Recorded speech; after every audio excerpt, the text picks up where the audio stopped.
All right, we learned on this week's, we started this last week, the uniqueness of Chanuka lights.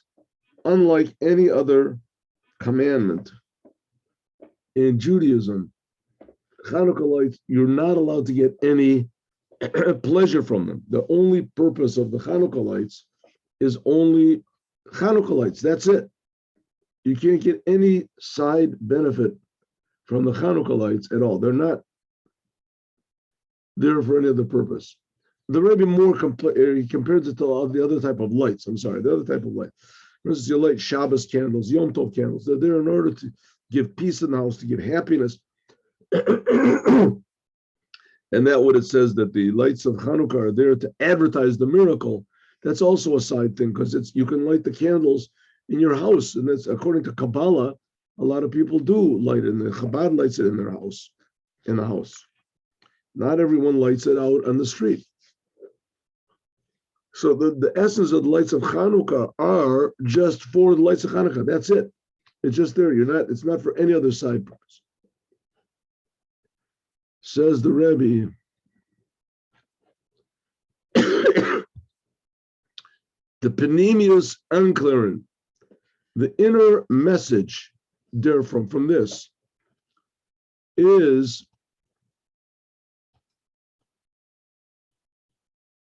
all of the things of Chanuka, side the Gezeros, whether the decrees that the Greeks made in Yeder Tzeit back then, side the Mesirus Nefesh, and also the self-sacrifice from the side of the Jews back then, was Hat Mitgebrach, which by means of their self-sacrifice, that brought the miracle of Chanuka, side their Nes Alain, or also the miracle itself of Chanuka for one day's worth of oil lasting for 8 days.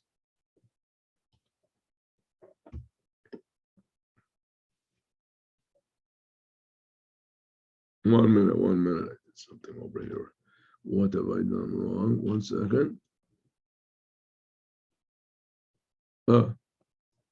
Again. Also the miracle align and let's see.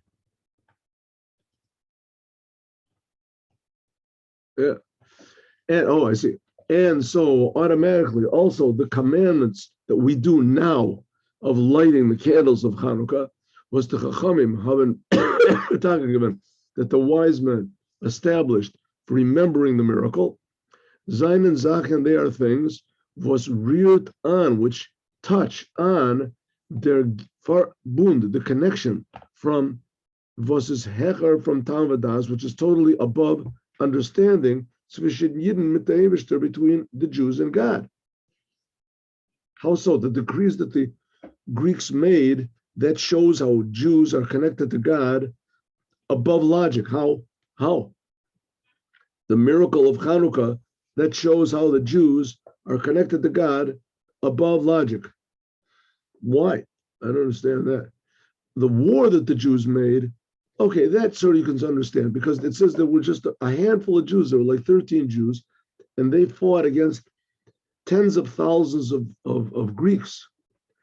So, that's pretty, you don't see that every day. But on the other hand, they were like freedom fighters. They were fighting for the freedom. How was that above? How was that showing some connection to God above understanding? Okay, let's see. First of all, let's take the decrees of the Greeks.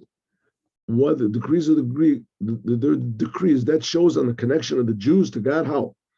The tzvek, the purpose from the Gezerus Yavanim, from the Greek decrees, is given was Lashkikam Toratecha, was to make the Jews forget the Torah belongs to God. They didn't try to make the Jews forget the Torah. It wasn't like the communists. They tried to tear the Jews away from any connection to the Torah. No, they said you can do the Torah. You want to do Torah. You can do Torah. You can do the commandments. They wanted them to forget that it was God's Torah. Machen jeden vergessen the Dain Torah, making the Jews forget that the Torah is God's Torah, the Getlichkeit, the godliness, which is in the Torah, and was this Hecher from Seichel, which is above understanding. They had nit geort, it didn't even bother them, as Yidden Zollen learning, the Jews could understand the wisdom, the understanding, the complexities and the wisdom of the Torah. They haben nor gewollt, they wanted, as in them learning, that in that learning of Torah, soll sich nit einer, you should not feel that it's God's Torah. When a zoy oich, and also la'aviram chukei ratzonecha, they also wanted to take the Jews away from the chukei ratzonecha. It's called the how do you say, the statutes. Now, in Judaism, we'll see this in a moment. There are three types of commandments. There are commandments which make sense, logical, social commandments, like don't kill, don't steal. And every country that has laws, they have laws like that. Don't kill, don't rape, etc. Those are logical commandments. And then there are commandments, religious commandments. Every religion has commandments, right? You put on tefillin, you have signs. We eat matzah on Passover. It commemorates something, right? But then those are called mishpatim. Then there are commandments which are those are called edut. I'm sorry, those are called edut. Edut. What do you mean edut? They testify to something else. They remind us that we once went out of Egypt, and they remind us of that we received the Torah, right? The different holidays, and God created the world in 6 days. It's religion. But then there are commandments in Judaism which are called chukim. And chukim, they don't make any sense. It doesn't help society in any way to keep us together. And it's not religious. We could do without it. For instance, don't eat pork. Right? Don't eat milk and meat together that has been boiled together. Don't boil milk and meat together. It's forbidden. How does that help Judaism? It makes no sense whatsoever. If there wasn't such things like that, then Judaism would be fine. The other religions don't have things like that, right? They have the rituals, they have their heritage, they have their various practices, religious practices. So chukim, those are commandments which make no sense whatsoever. You only do it because God said. You don't get any necessary benefit from it or anything. Just as Yidden Zolnit Bakayim, that bothered the Greeks. They didn't want the Jews should do the commandments, the chukim, the commandments which are above understanding. Un zerkium is normit kabbalasol, and you do it only because God says. Balazoi is ritzonecha. You do it because that's God's will. The Eibishter's ratzon, the will of God. This means the Yavanim, the Greeks, Volten, Afilu Maskim. The Greeks agreed that Jews could do the other commandments, the Chukei Mitzvahs. They said you can do them. Even those you can do. Durch a Geveser Hasbora, by means of some explanation. You can do because of some explanation. For instance, why don't we eat pork? Because pork has trichnosis. Oh, and God knows everything. Why don't we eat milk and meat? Because it shows on cruelty. If we start eating a cow and lamb milk, or we eat lamb meat, and then we're going to eventually kill a cow and kill a baby, a calf, and boil it in its mother's milk. It's like cruelty to keep us away. Oh, that's okay. I can understand that. But that makes sense. But if you do it according to some reason, so it's sort of, we're attaching ourselves to God that's so wise. But then you'll say, okay, well, nowadays there is no trichnosis in pork. So why is it forbidden to eat pork? And it's permissible to eat cow. I mean, what's such a big difference between a pork and a cow? I mean, you get a bull. A bull can be very destructive animal, right? A pig is not so destructive as a cow, maybe a wild boar or something like that. So what's wrong with eating a pig, and what's right about eating a bull? It doesn't make any sense. This is, I do that because God says. Oh, the Greeks, they didn't like that. Kenman Makayim the Chukim said you can even do the laws. Chachmi versteht, if you have to understand that you don't understand them with intelligence. while men, one second.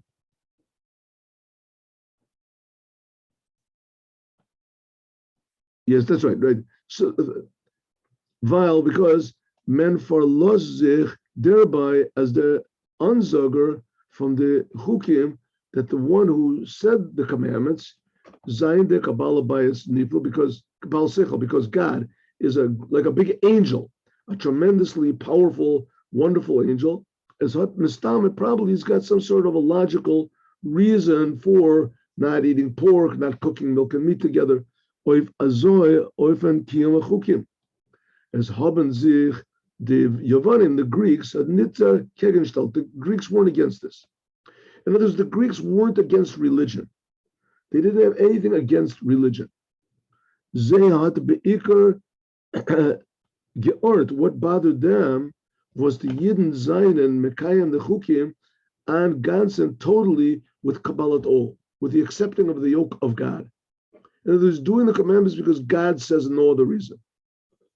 Now, on kain shuman klan without any explanation, nor blois val de ezoi is the ratzon from Eibishter because this is what God wants. Okay, like I said, we see that there were Jews in the Holocaust that they did everything they could to put on tefillin. They risked their lives so that they put on tefillin. Why? What for? What was the point? I mean, you see that it doesn't help you. Exactly the opposite. They're thrown into prison and the concentration. They see people are dying. Why? Because they're Jews. Right? If the guy can prove he's not Jewish, they let him go. He's just because a Jew. What's the thing of the Jews? The Jews have the commandments, and the Jews have the Torah. The Jews, a person will say, listen, what do I need these commandments and Torah for? And you see they're not protecting anybody. Nobody's getting a benefit from it. Says, no, you get a benefit in going to heaven. Says, if you put on tefillin in Auschwitz, you go to heaven. That's the reason you go to heaven. Okay, a person might be able to think of a thing like that, but I doubt if that's the motivation that people had for putting on tefillin. Wow, this is great. At least I'm going to suffer in this world, but I'm going to do just the fact that a Jew went to Auschwitz, right, and that he was there because he was Jewish. That's enough to get him into heaven. He's totally exempt from doing the commandments. He doesn't have to do it. Doesn't have to go and sacrifice his life in order to do the commandments. Just stay alive. When you get out of Auschwitz, you'll put on tefillin. That they couldn't stand. They couldn't stand the idea that a Jew, when he was doing the commandments, he's doing it only because God says, and not for any logical reason, not even to go to heaven, not even to be protected. Exactly the opposite. By doing the commandments, he put himself in danger. Thus is they're clear, and this is the teaching from the fact that the Greeks defiled all the oil was sign and command, which was in the Holy Temple. The ganze inyan from Tuma and Torah, this whole idea of defiling purity and impurity, is doch hecher from sechel. It makes no sense. Wie the Midrash like the Torah says, like the Midrash says, Omar Kodesh Baruch Hu, God said, Chuka chakakti gezerah gezarti, I made laws, I've made statutes, iyat al roshai, you haven't got the permission, la'avor al gezeros, and you can't transgress my decrees. This is nitfaran. Kain seichel er clear. There's no logical reason for vos a mate why a dead person should make.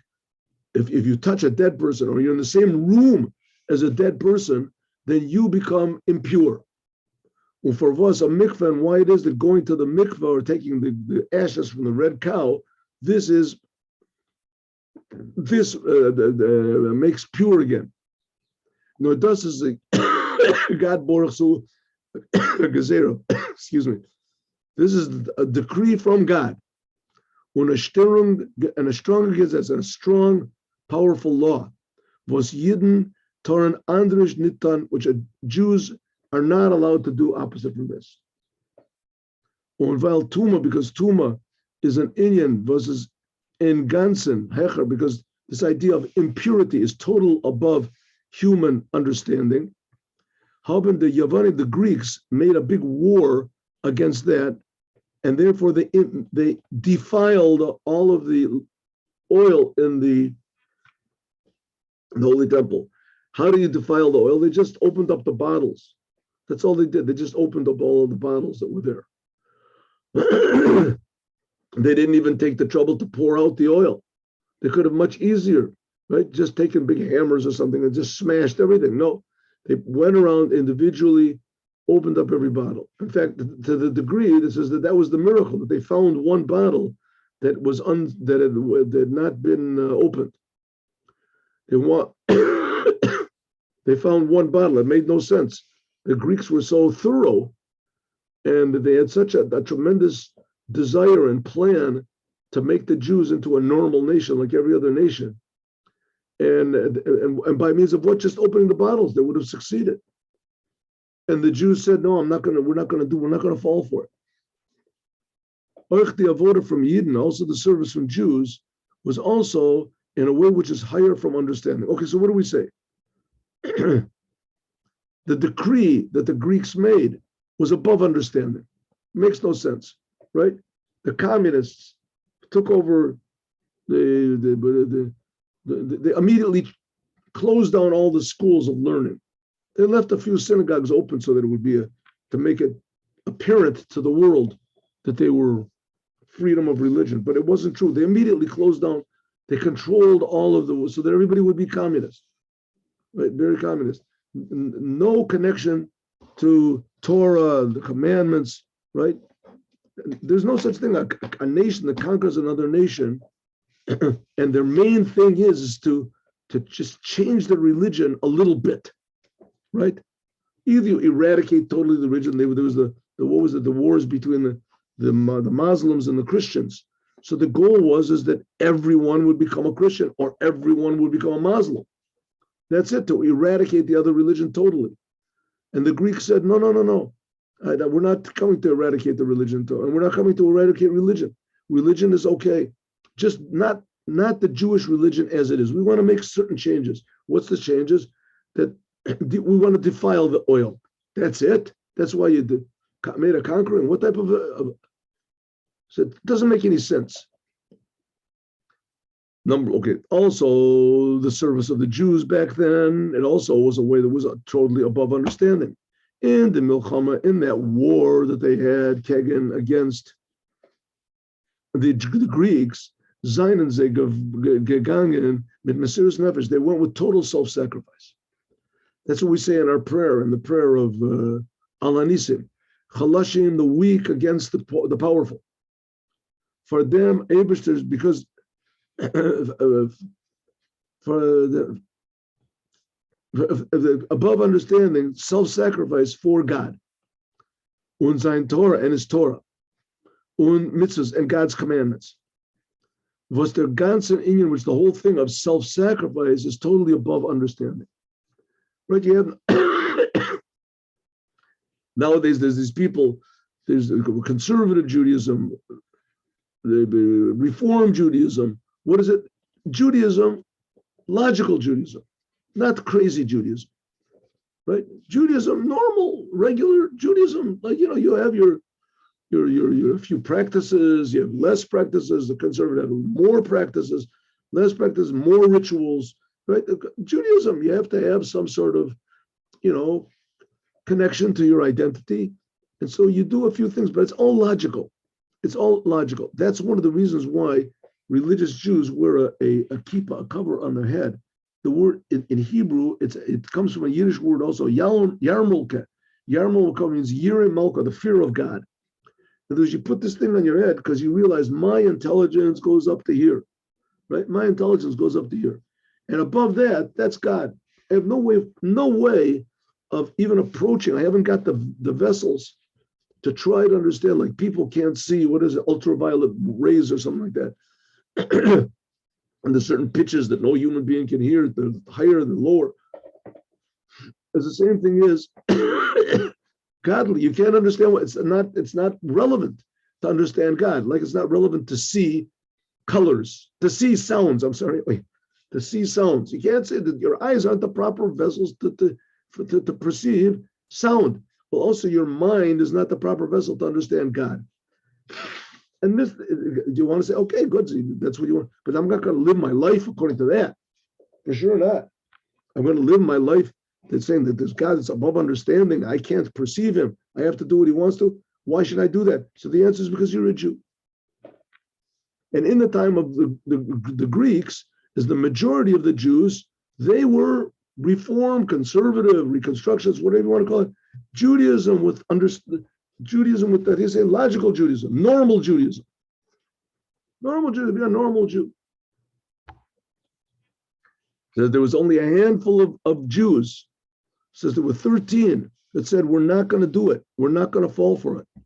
Judaism is above understanding, totally. And that which we have to use our understanding, that's because God commands us to. That God, it matters to God that we understand whatever we can, that also is not understandable. Also the miracle of Chanuka. Okay, so the decrees of the Greeks are above understanding. The way the Jews reacted with self-sacrifice just for these little details, so they were willing to sacrifice their lives, is also not understandable. Also the miracle of Chanuka. Them, in addition to that, was Yeder days, which every miracle is higher than understanding. Hater Eibishter durch them nays, but by means of this of a miracle, beweisen sich besondere Verbund, the unique connection that he has with Jews. Laharos Chivasam Shel Yisrael. What's Judaism based on? This totally bizarre story that the Jewish people were slaves in Egypt and that God personally took them all out of Egypt. This really makes no sense. His voice is hecher from Gans's from Seichel. This is totally, this connection from the to God, to the Jews, is totally above understanding.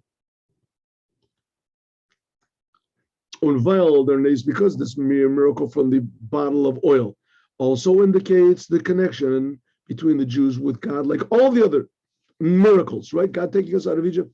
Why is this miracle of oil different?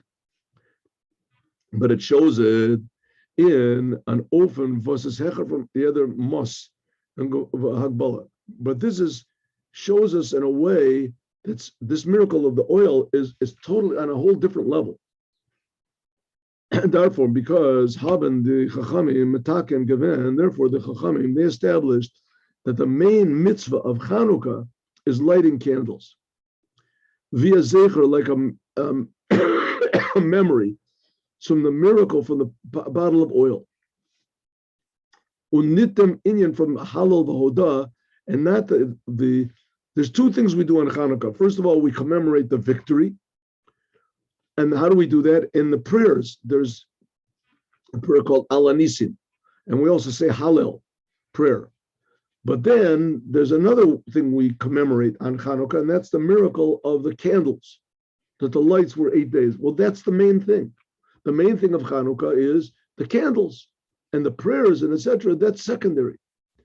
The blessing that we make on the special, unique blessing that we make on Chanukah is the one on the candles, and that's what's known for. It's or if them names the miracle from that we won the battle against the Greeks. This shows and a connection between the Jews and God, which is totally higher than any sort of measurement. The main thing of Chanukah should be that we commemorate this amazing victory that we had. It says, we make a little mention of that. It's true, but the main thing is this amazing miracle that the light lit for 8 days. That's what type of a miracle is that? Who got saved because of exactly the opposite, because of those lights. That's why we fought this battle. We had to kill a lot of people. It says that all the Chashmonaim, they all got killed also. Yudah Maccabee and everybody. They got killed because of these lights didn't save anybody's life, right? They were the ones that caused everybody to risk their lives. Why make? It says because this shows the connection between the Jews and God is totally above. Who's going to give their life just for a little lights? Right? We're doing the commandments. Leave us alone. Right? We have to risk our lives, make a war against the Greeks. Light them. According to this, we can understand that the lights of the Chanukah, their light is not any sort of a means to something else. Like we said, the lights of Chanukah, the lights of Shabbos are in order to bring peace in the home. The lights of Yom Tov are also to excite happiness. The lights of Chanukah are for no other purpose. You're not allowed to use them for anything. They're not for any other means. for any other purpose. Just lighting them, that's it. We even say in the song that we sing, Ein lanu reshut leishtamesh b'hem. We haven't got the permission to use them. Nor the tachlis is their line, only the lights alone. Valzei zav vezim, because they indicate on a connection with God, the essence of God, which is higher than any understanding, not even in the category of understanding. So therefore, we cannot say as their light is for anything else, God, for them. Just like you can't say God exists for something else, for some other purpose, right? God doesn't exist for another purpose. Excuse me, this thing is going wild here. God's existence is pure existence. The same thing this shows on this pure existence of God and the pure existence of the essence of the Jewish soul, that it's one with God. Vigas up, like we said before, the lights of Shabbos and lights of the Holy Temple and the lights of Chanuka. Their thing is light. The Gemara says, "Ein or ela Torah." The only real light is the Torah. Shnei Amar, like it says, "Ner mitzvah Torah or." The lamp is the commandments, and the Torah is light.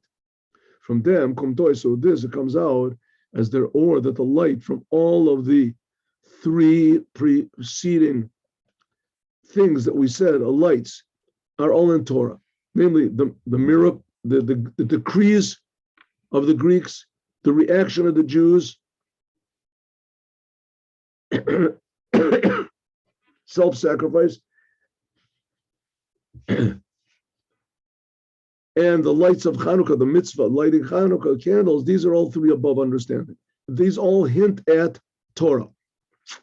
Nor in Torah, only in Torah itself, Zayin and Faran, common madrigas, there are a lot of levels of Torah. Vaspichlalosim in general, parents say they hint at three different types of candles. Learning a Torah, right? In learning of the Torah, we're going to see these three things: the decree of the Greeks, the reaction of the Jews, and the lights of Chanukah. Limud Torah, learning the Torah in order to know how to do the commandments, the data maisa, to know what to do, which in general, in Panemius, is their inyan haTorah. That's the whole thing of Torah, is makes peace in the world. I'm sorry. No, I made a mistake. The three types of candles. There's the candles of Chanukah, the candles of the Holy Temple, and the candles of Shabbat and Yom Tov. Those three types of light are found in the Torah. Those three types of light are found in the Torah. First of all, the light of Shabbos. The light of Shabbos is for a purpose, right? To make peace in the house, and etc. So that's also, that type of light is found in the Torah. Learning the Torah for a purpose, namely what? To know how to do the commandments. That's the whole thing of it. And also that the Torah says makes peace in the world. That's like the lights of Shabbos, which have a purpose. Then there's another level of learning Torah, another type of light in the Torah. Another type of light in the Torah, in addition to what we just said, to know what the commandments are, to make peace in the world. Learning the Torah was durch dem verbund Yidden. The Jews are connected with God. That's like the lights of the Holy Temple. The lights of the Holy Temple, which they are a testimony that the Shekhinah is among the Jews.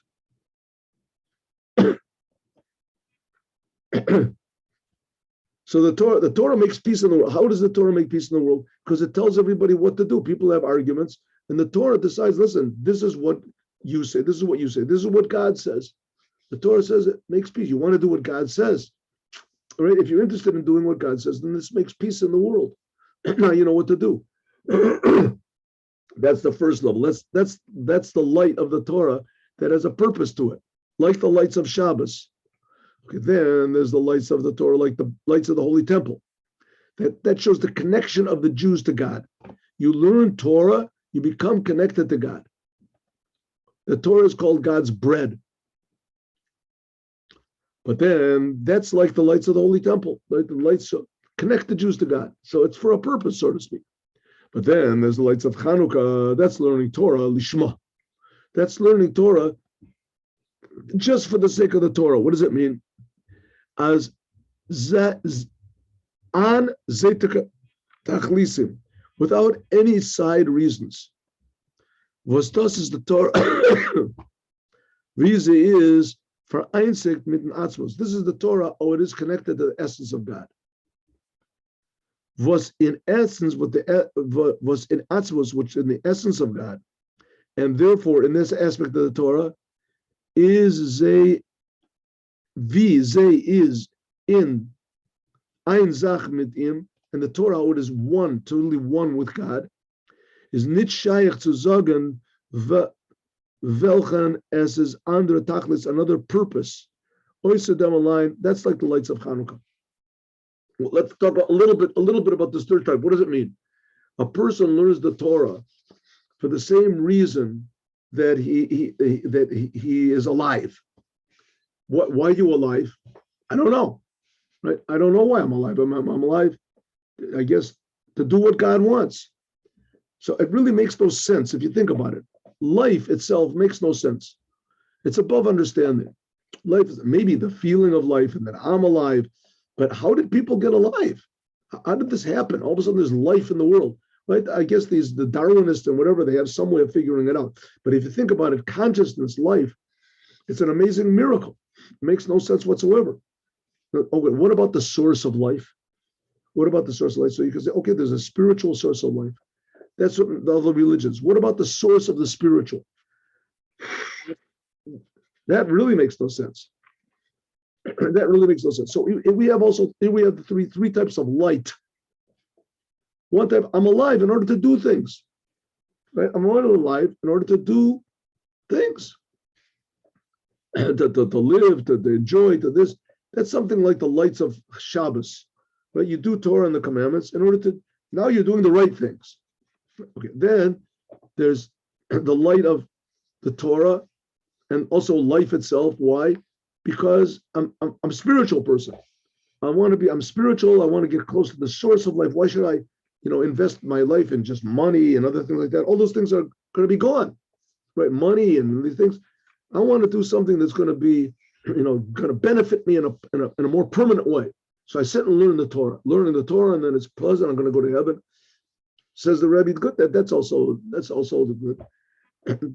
So there's one way of living your life that you're interested in life. What is in the world? That's like the lights of Shabbos to get things done. Then there's getting to the source.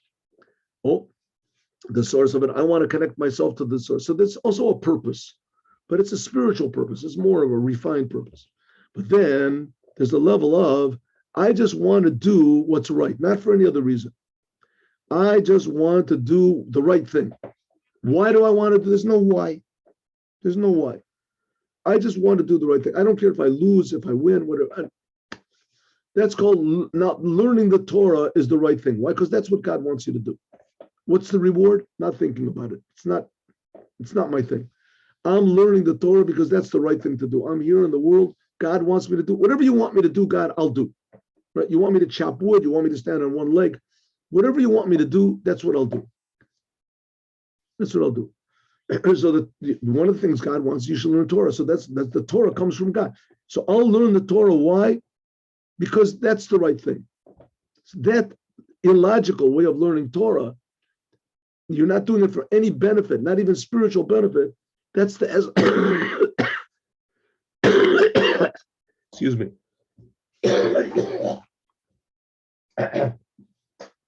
That's the essence of the Torah. And that's represented by the lights of Chanuka. Total self-sacrifice for the Torah. The self-sacrifice which is in the Torah.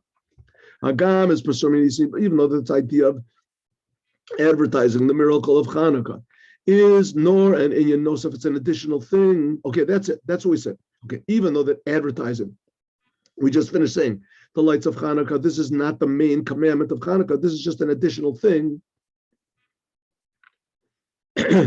Is aber but darzu by means of this, by advertising the miracle of Chanuka.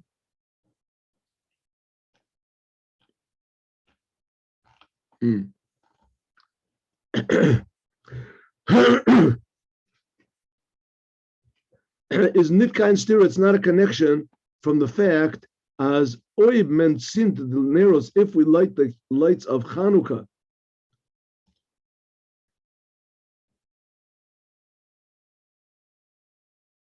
as the law that if we light the lights of Chanuka in a place which is higher than 20 amas or whatever, that, or in a time when, or where no one can see it, is Ken nit sein kein presuming is there cannot possibly be any advertising of the this is man the mitzvah nit mekayim. Says if you light the candles of Chanukah too high, you're not doing the commandment. Like for instance, if you live in the third, you live in the third, fourth story of a building, and you put your Chanukah lights in your window, and let's say it has one of these back slits, so you don't see the Chanukah lights, and the people in the street, they see the lights, but they're above, let's say 30 feet high, so then you didn't do the commandment. Well, together from the mitzvah, Adlakas Neros Chanukah is, as their or mitzad zich, that the light itself, zal zayin, and or ha-me'ir. It has to be a light that shines. U'lechadchila oich in an o from pirsum. The lights of Chanukah are not in order to advertise them, but it has to be light. It has to be light, which can be seen. Seiz aber nitkein moves. There's no reason as their or Zolantaka mentioned, not reason. It is not necessary that people should actually see the candles, but it has to be in a place where they can be seen. No, but it can be such a place where it's light which is relevant to people. The reason, the inner reason for the lights of the Chanukah have to be lights which shine.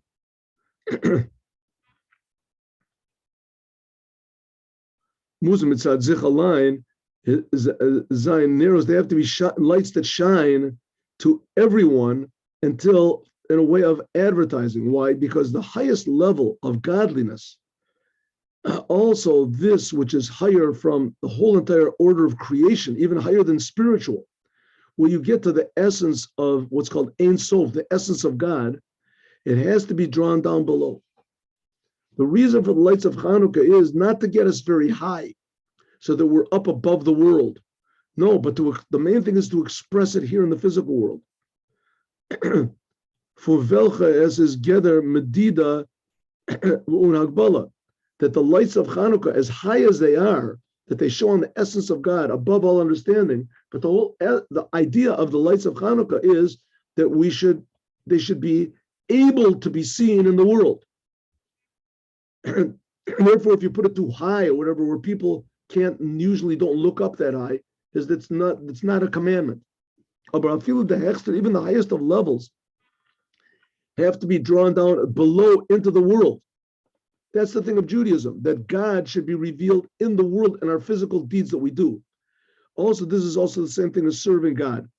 The power from self-sacrifice to the essence of God has to be, and the connection with the Jews with God is nitkain ikar inyan, is nit zayin ikar. The main thing is not that we're connected to God for some other purpose.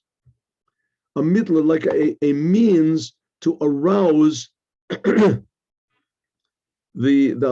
perfection of our personalities and the spirituality of ourselves or something like this.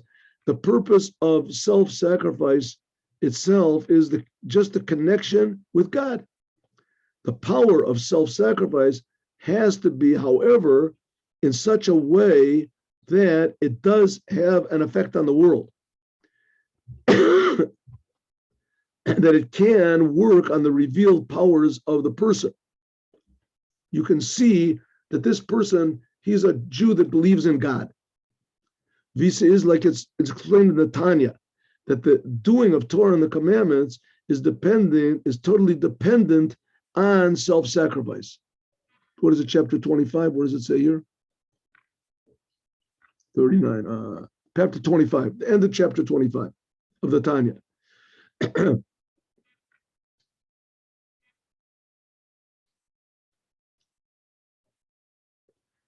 But even if this self-sacrifice in a revealed way doesn't have any effect on the world or on the person that's doing the Torah of mitzvahs, God forbid, because it should have an effect. but the effect that it has to be, how do you say, it has to ensue, not something that's automatic. This is not what you're pursuing. I'm doing Torah mitzvahs in order to refine my personality, in order to be, that's not the purpose, but it should have that purpose automatically. Punkt V by Chanuka, just like in Chanuka, is that the lights don't actually have to be seen by people. It has to be just seeable. Is as nit kind of chisron, it's not any lack in the actual commandments. If a person does all the commandments and connects to God, and it doesn't improve his personality, that doesn't mean that there's something wrong with the commandments that he did. But it's supposed to have an effect on the world. The effect is supposed to be one that's automatic. That's a byproduct, an automatic byproduct of your connection to God.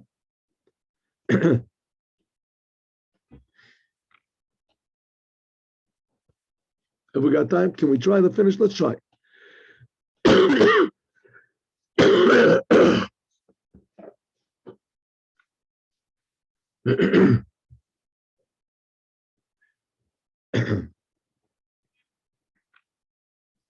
So therefore, even though the essence of Judaism is self-sacrificing, and this attaches one to the essence of God, but that's not our purpose, our goal. Self-sacrifice is just the thing. I cannot do anything other than the truth. And I don't care what the results are. I'm not thinking about heaven, I'm not thinking about hell. But the fact of the matter is that these things should have an effect, a byproduct, that it affects the world as well, because that's the whole idea of Moshiach, that the whole world will understand that there's such a thing as God. According to this, now we can understand why we find the lights of Chanuka an amazing thing, which separates it off from all the other commandments. All the commandments are in such a way where it is possible that a non-Jew can prevent them and not allow a Jew to do the commandments. Even the 3 commandments that a person is supposed to give his life for, right? There are 3 negative commandments. If a Jew is given the choice, or we're going to kill you, or do one of these 3 things, then he should say, kill me. I'm not going to do the 3 things. What are the 3 things? To worship idols, to kill somebody else, and to have forbidden sexual relationships. Those 3 things, a Jew is supposed to say, kill me, I'm not going to do it. As a Yid, a Jew has to give his life for, Mesiras Nefesh, for these things. But on the other hand, on those things, a non-Jew in that way can't have any rulership over a Jew. Those 3 things, right? A Jew will say, I'm sorry, you're not going to force me to kill somebody. You're not going to force me to bow down to that idol. You're not going to force me to have forbidden sexual relationships. You can kill me. But a Jew, nevertheless, a non-Jew can make a war against doing all the other commandments that there are, and he can actually stop Jews from doing it, right? If you don't put on tefillin, we'll kill you. Okay, I won't put on tefillin. There is no, but that's not the case of lights of Chanuka. By lights of Chanuka, there's a special thing that says that if you're in a time from the decrees and the non-Jews say that you're not allowed to light the candles of Chanuka, so then what does it say you should do? It says you should take the lights of Chanuka and put them inside of your house in some hidden place on your table or something, because you can put them, and that's it, enough. Right? It doesn't say that if the non-Jews say, don't put on tefillin, you should go in your basement and put on tefillin. It doesn't say like the thing like that. But by Chanuka, it does. What does it mean? Like we said before, the commandment of the lights of Chanuka indicates on the connection between the essence of the soul with the essence of God. And this has to be in such a place where nothing can possibly touch. It's like the pure bottle of oil untouched by the Kohen, untouched by the non-Jews, the pure bottle of oil sealed with the seal of the Kohen Gadol. It can't be touched. It can't be defiled. So therefore, it's not possible that the non-Jews can stop the lights of lighting Chanukah. And therefore, the light of Chanukah is eternal. A non-Jew cannot stop us there's a clause in the commandment of Chanuka that if a non-Jew says, don't do it, you take the light and you put it in some place where he can't see it. That's a clause. There's no clause like that by any other commandment. Therefore, there's nothing that can stop this light of Chanuka, even though they can stop it from shining outside, but they can't stop the essential connection in Aberdem Etzem, but the essence connection of Chanuka, the connection of the Jews and the self-sacrifice of the Jews, which is there in potential, a non-Jew can never touch it. Like the Ramban says, that the lights of Chanuka, they will never stop forever. The lights of the Beit HaMikdash, they did stop it. We see almost 2,000 years. The Moshiach will bring it back, but not lights of Chanuka. The lights of Chanuka will never, ever stop. This is because this is the essential connection between the Jews and God, and eventually this will illuminate the whole entire world with Moshiach. Now, so when we light the candles of Chanuka, we should understand that we are lighting up the essence of our soul, and the essence of the soul connects to God, and God wants the whole world to be godliness. That's what he wants. And he wants it to be by means of us. But it requires a certain degree of self-sacrifice, which we have certainly fulfilled in all the previous generations to a tremendous, tremendous degree. And the sins of the Jews in the time of the Greeks were fraternizing with the Greeks. What did it say? Right. Fraternizing with the Greeks, trying to copy the Greeks, the Greek culture, the Greek culture, that is, say, being envious and therefore not keeping the Shabbat. The Jews on their own, not keeping Shabbos, not keeping the holy days, eating not kosher food, and not keeping Jewish, family laws. Call it the woman going to the mikveh. The punishment was the spiritual destruction of the tabernacle, of the temple, the second temple. The second temple was not destroyed, but spiritually it was, right? They defiled it. There was also death. The Greeks also killed anyone who actively disagreed with them. That was the whole war with the Maccabees, and slavery and exile, the exile. But through tshuva, that the Jews suddenly repented and self-sacrifice, and there was a tremendous miracle of Chanuka came about. Let's do tomorrow. See if this is tomorrow or yesterday. I think it goes like this.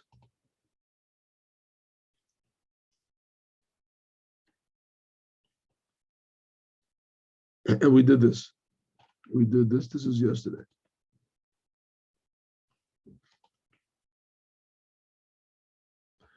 What did I do?